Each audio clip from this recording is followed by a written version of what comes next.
Interruptions can be so infuriating, can't they? Now, sometimes we can handle interruptions, like when we're not on a tight schedule or there's nothing urgent going on. But that's not when interruptions come, are they? They always come at the worst possible time, when we're in a hurry, when we've got our schedule filled to the rim, when we have the least time to cope with them.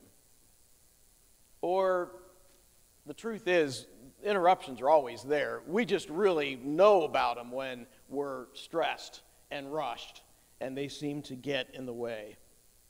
Now, if the interruptions themselves were the whole problem, life wouldn't be so bad. But interruptions tend to bring other problems, such as resentment. We get attitudes like, "Why me, Lord? Why now? Come on, really? Is this really happening right now? Don't people realize I have important things to do?" Interruptions can breed irritation, which looks and sounds a lot like resentment. Truth is, though, bottom line, people are more important than things.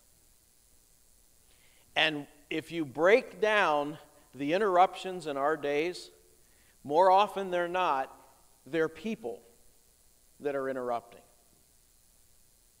And oftentimes, it's people that are getting in the way of our plans, our agendas, our expectations. And sometimes, if we're not careful, those feelings of irritation and even resentment can be directed toward the people who interrupt our schedule.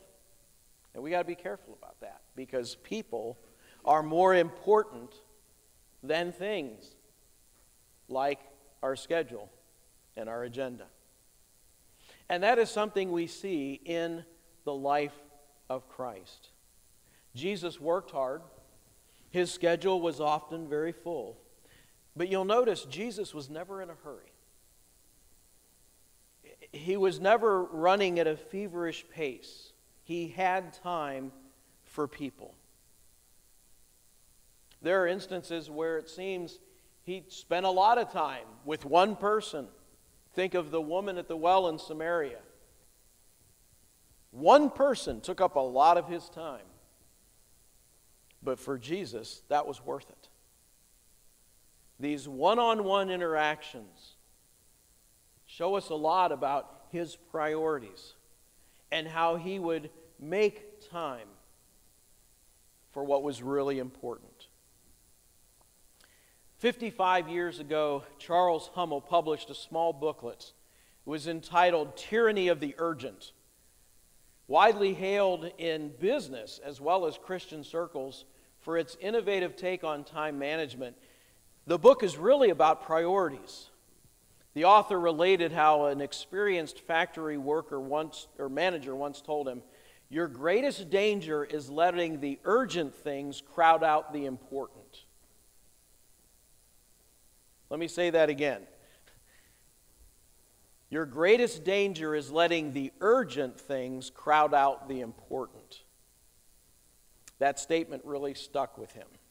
He went on to write, "We live in constant tension between the urgent and the important. The problem is that many important tasks need not be done today or even this week. Spending time in prayer and Bible study, a visit to an elderly friend, reading an important book, these activities can usually wait a while longer. But often urgent, though less important tasks call for an immediate response. Endless demands pressure every waking hour." And I'm sure we all know what that pressure feels like. We have busy lives. We're under the gun. We've got to get some things accomplished. Things have to be done. And these things keep getting in the way. And honestly, a lot of those interruptions have faces and names. They're people. Individuals' needs can seemingly get in the way. And the question is it urgent or is it important? And what is often true is that what we want to do seems very urgent in our minds. My agenda is very urgent. but people are important. And we have to find that balance so that we are not so tied up in what we consider to be urgent that we don't have time for the needs of others. Jesus always did. No matter how busy he was, no matter how full his schedule was, people came first. And we see that in particular in the story we're going to look at from Luke chapter 8. We're considering Jesus and the interrupting. We find not only once but twice in this passage, Jesus is interrupted by someone. And how he handled that, I think, has great lessons for us as well. We begin in Luke chapter 8, verse 40, with the expectant crowd. There's always a crowd around Jesus, isn't there? And this was also true in this setting. Luke chapter 8, verse 40. Now when Jesus returned, a crowd welcomed him, for they were all expecting him. You might say, returned from what? Well, remember last week they had gone across the lake into the region of the Gerasenes. It was a Gentile area. Jesus encountered a man who was possessed by a number of demons living in the graveyard. He was wild and crazy. And Jesus cast the demons out. They went into a herd of pigs that ran down into the lake and drowned. Remember that story? Well, he's coming back from that. Coming back across the lake. Because remember, after all that happened, the people of the region said, hey, Jesus, that was really cool, but get out. We don't want you here. Leave. So he went back. And when he got back, there was a crowd. You know, he had left the shores of Capernaum to escape the crowds. But in that interval, there had been a storm that had come up on the lake that he calmed. When he got to the other side, he encountered that man possessed by the demons. He was asked to leave. Now he comes back. There really wasn't much rest and relaxation there, was there? And once again, here's the crowds. And they're expecting him. They're expecting miracles. They're expecting teachings. They're expecting Jesus. I'm sure his disciples are thinking, oh man, crowd of people with expectations. But the crowd kind of fades into the distance as we see an individual emerge. Verse 41 and 42, we're told of the emerging crisis.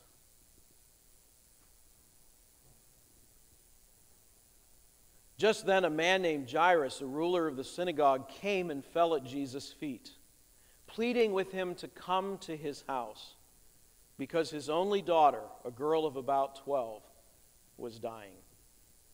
One man fights his way through the crowd in order to get to Jesus. Now, my guess is the townsfolk would have recognized him. This man was an important person in the community. He is called a ruler of the synagogue, but he has a very desperate look on his face. Now, the ruler of the synagogue in those days, he was an official who was responsible for arranging the worship at the synagogue. He would select people who would lead in prayer, select who would read the scriptures, even select those who would preach. So he was a prominent man in the community. He would have been, in our terms, an elder or deacon in the church. But Jairus did not approach Jesus as a distinguished figure. He came as a desperate father, frantic to find help for his 12-year-old girl. No doubt by this point, father had called everyone he could think of, but no one was answering his 911 calls. There just wasn't anybody there. He's desperate, but he hasn't given up yet. Unfortunately, the most learned physicians couldn't help her. So he swallows his pride, kneels at the feet of Jesus, begging him to come. And notice how there's this crowd around, but it's like the crowd fades into the background. And with Jesus, there's just one. He's able to focus all of his attention on the one person who may have interrupted his plans. I don't know what Jesus had on his agenda for this day, but at that moment, this became the agenda. And Jesus goes with him. You notice that Jesus has like a zoom lens where he can filter out everybody else, and that one person gets all of his attention.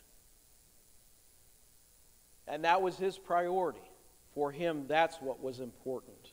The crowd may have been urgent, but the one was important. Next we see another interruption. What I am calling the enlightening compassion. And it's enlightening to us, but I'm sure at the time there may have been another word Jairus would have used to describe it. I'm sure Jairus is feeling rather elated as Jesus agrees to come to his house. Now, progress would have been very slow. Verse 42 says that the crowd was almost crushing Jesus.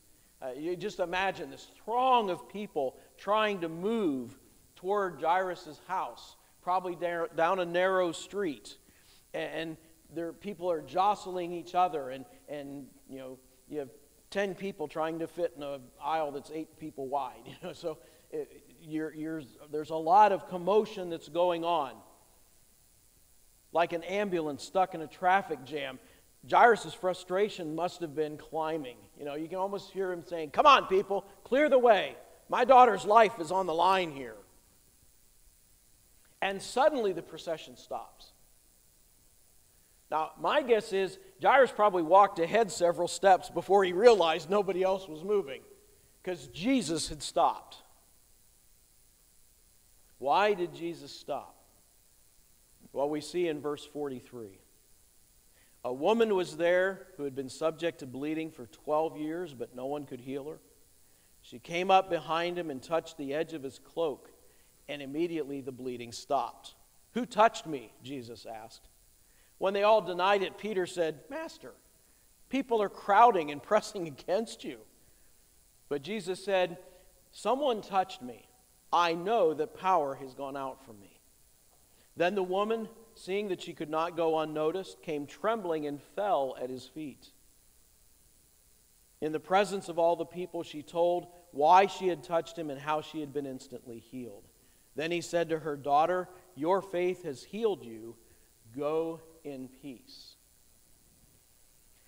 Now, when you first hear that story, you think, wow, this is great. Great for this woman. Kind of a interesting demonstration of faith here, but it's honored and she's healed. Wow, that's awesome. But try to imagine this through Jairus' eyes, right? Jairus is getting Jesus to come, and finally there's hope for his daughter. I hope we're not too late. She's right on the brink of death. Come on, Jesus, let's go. Crowd, get out of the way. Come on, we have important things here. And suddenly Jesus stops and says, incredibly, of all things, "Who touched me?" Peter's like, who didn't touch you? I mean, come on. This crowd, everybody's just, jostling each other. Of course you've been touched. Why are you asking that? And he says, no. Somebody touched me. Somebody reached out intentionally and touched me because I could feel my supernatural power flowing out of me. Isn't that amazing? Jesus could know when someone came up behind him.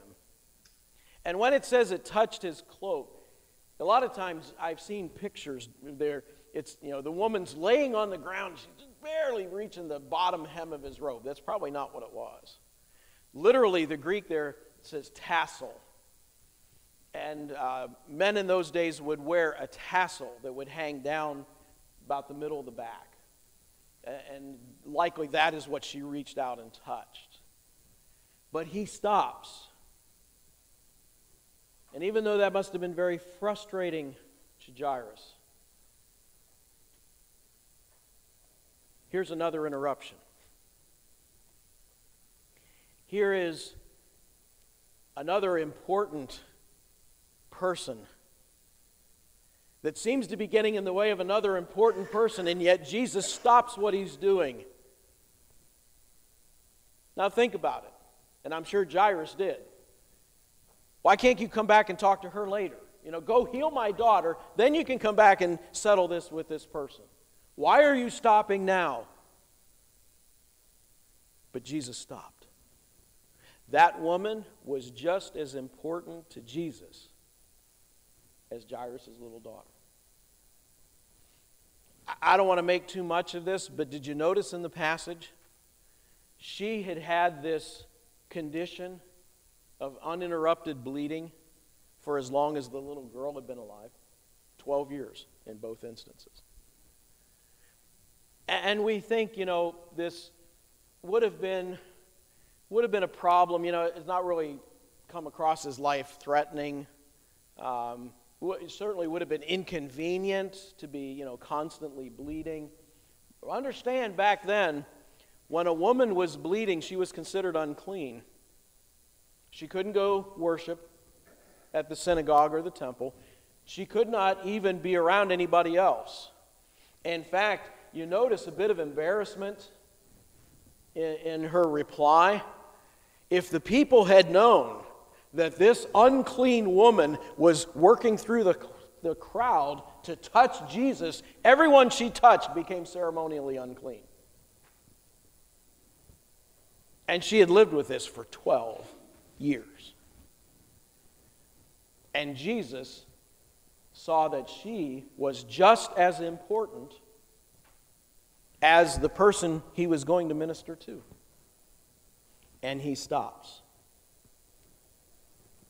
And he says, "Who touched me?"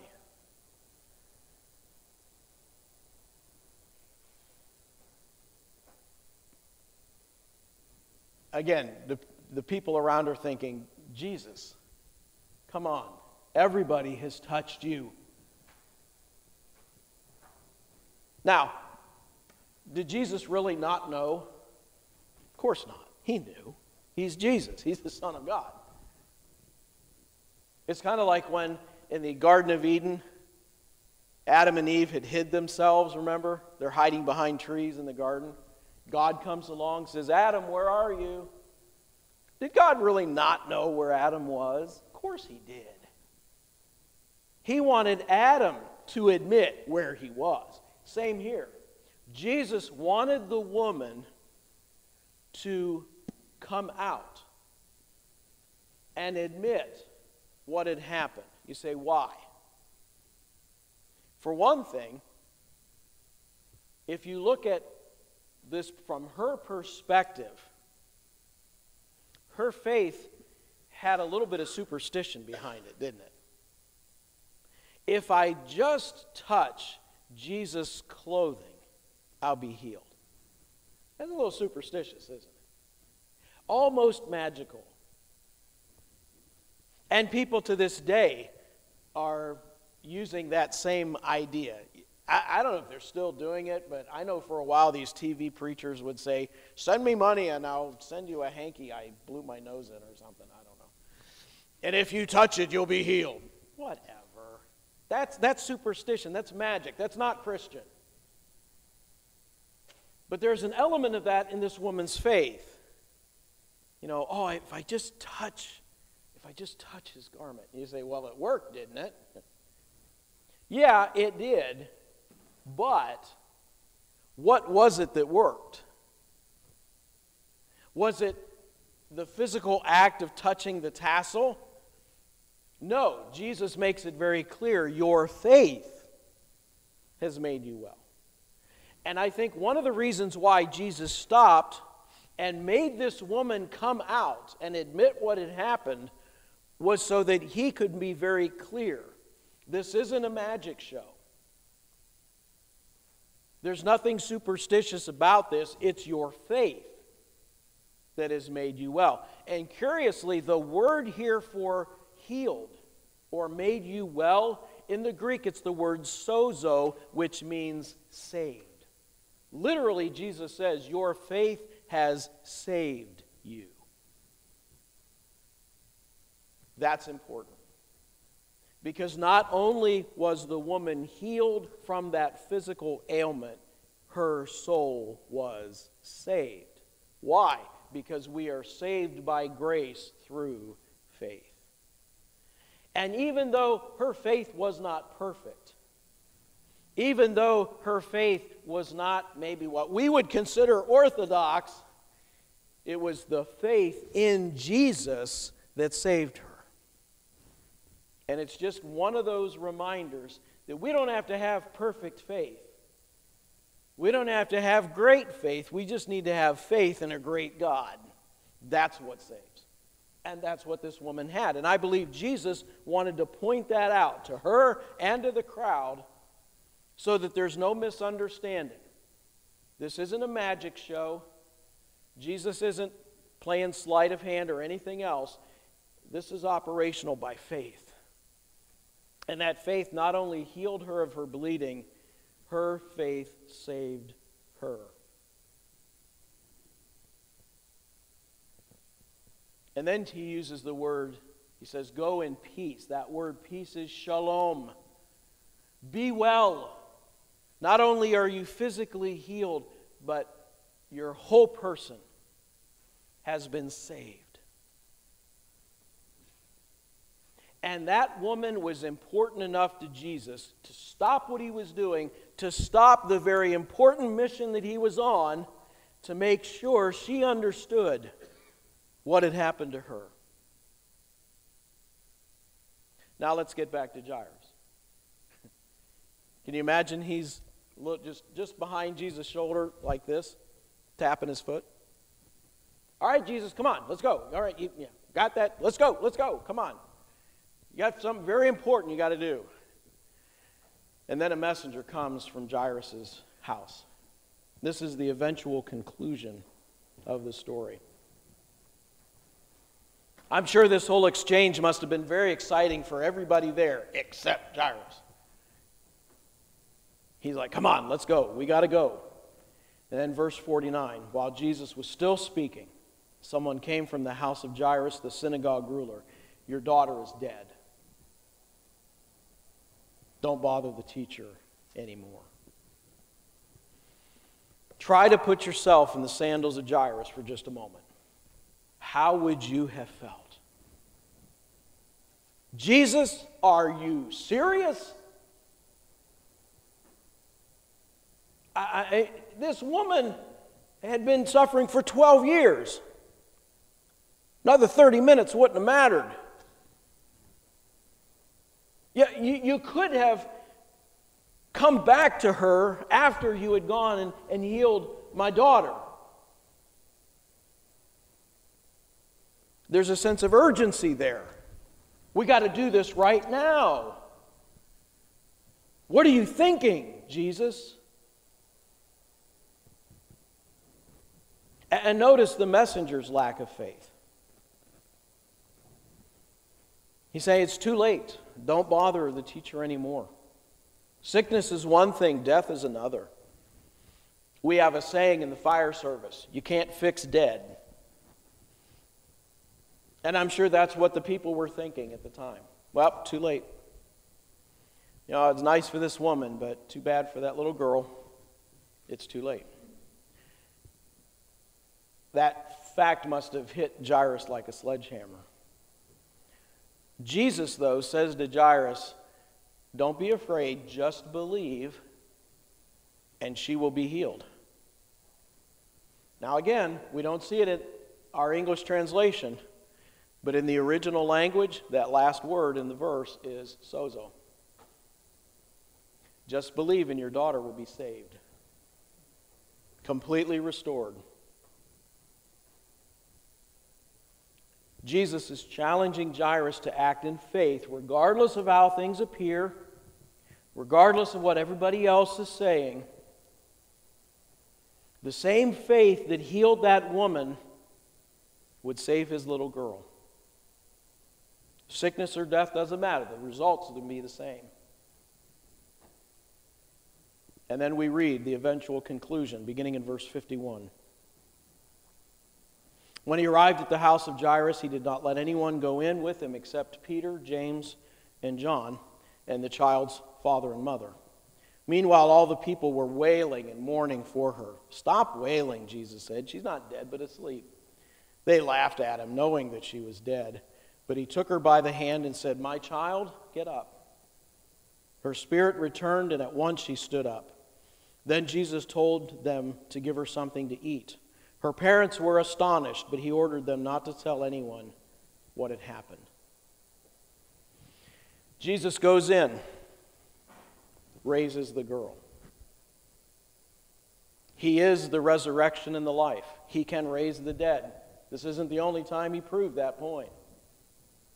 But I want you to notice something that Luke doesn't point out specifically, but it's there. Jairus had faith. Jairus could have said to Jesus, "Well, sorry to have bothered you. Go on your way. It's too late." Just like the messenger had said. Jairus could have given up. Jairus could have gotten angry.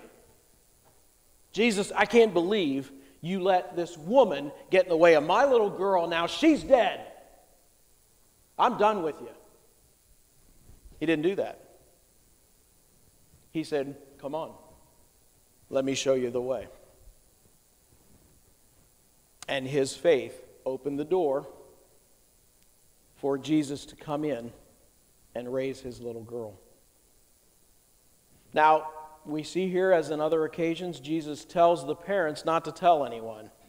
You say, how's this going to be kept quiet? I mean, there's this huge crowd, right? You know, Jairus was a very well-known individual. How is this going to stay quiet? I'm not so sure in this case it was so much about keeping the news quiet as it was, don't be so caught up in the fanfare of all this. Take care of your daughter. Your daughter's 12. She doesn't need to be a celebrity. She doesn't need to be paraded around town and say, "Hey, look what happened." You take care of her needs. Give her something to eat. She had been sick for a while. She probably hadn't eaten for some time. She needed her strength to be built back up. Again, Jesus is focusing on the girl. He could have taken her around and said, "Look what I did." He wasn't interested in that. He was interested in her well-being. And he told her parents to do the same. Publicity was not necessary at this time. So, what do we learn from this event in the life of Jesus? How do we handle the interruptions in our lives? I think it's all a matter of perspective. See, it's very easy for us to view interruptions as distractions from real life when we're in a hurry. I mean, if we've got our schedule so stacked that anything that comes up is a break in our agenda, we may be missing some of God's best opportunities. And since interruptions are unavoidable, and we might as well admit it, maybe it'd be wise to build into our schedules some extra room for interruptions. I remember a Bible college professor who happened to be a minister at the time telling us, you need to schedule interruptions. And I'm thinking, how do you do that? I mean, you don't know when they're coming. And his point was, don't book every minute of every day so tightly that you don't have time for people, because people are the most important. They may not be the most urgent, but they are the most important. And we need to make room for God's interruptions in our agendas. Jesus was on his way for a very urgent mission to heal a very sick daughter. And how focused he must have been on that. A precious young life hung in the balance, and many who followed him could see the miracle and believe. An influential father would likely become a convert, but he stopped in the middle of that pressing crowd and responded to another very important matter that had interrupted his progress. He took time for the woman who had suffered 12 long years. Did Jesus care less about Jairus and his daughter? No. But he cared enough about that woman to give him her full attention at that time. How unlike many pastors and other Christian leaders who are programmed, really, to be executives first and to be shepherds of a flock only at a distant second. Let's remember, people are never an interruption in our ministry. They are the ministry. If you're too busy to meet the needs of a hurting congregation when they need you, you're too busy to be a pastor. Our Lord was never that busy, and the servant is not greater than his Lord, nor is his schedule ever more important than others. I'm convinced that when our public ministry is over, our private ministry is going to be what's most remembered. Sermons and ceremonies, they're important at the time, but it's those moments spent with individuals, maybe in that waiting room, or that ICU ward, or maybe in a funeral home. Those times when you pray with someone, those times when you show the love of Jesus to someone else, that's going to mean more than any sermon you ever preach. People are always more important. You see, even though Jesus was constantly surrounded by expectant crowds and urgent needs, he lived life with a zoom lens. When someone stood in front of Jesus, time stopped. Everything else in his life, all of his concerns, his agenda, his goals, blurred and disappeared. He was fully attentive to that one. One at a time is the way of Jesus changing the world. The important supersedes the urgent. Nothing is more important than people. That was Jesus' agenda, and I would suggest it should be ours as well. Would you bow with me as we close? Lord Jesus, we thank you that in your eyes, the needs of the one could supersede the needs of the many. And you still operate that way today. Each one is important to you. Help us to see that each one we encounter is just important to us. May we learn from this. May we take it with us. May we see the interruptions in our schedules and agendas as your divine appointments. And may we respond in the same love and compassion and concern that you did. Help us to put this into practice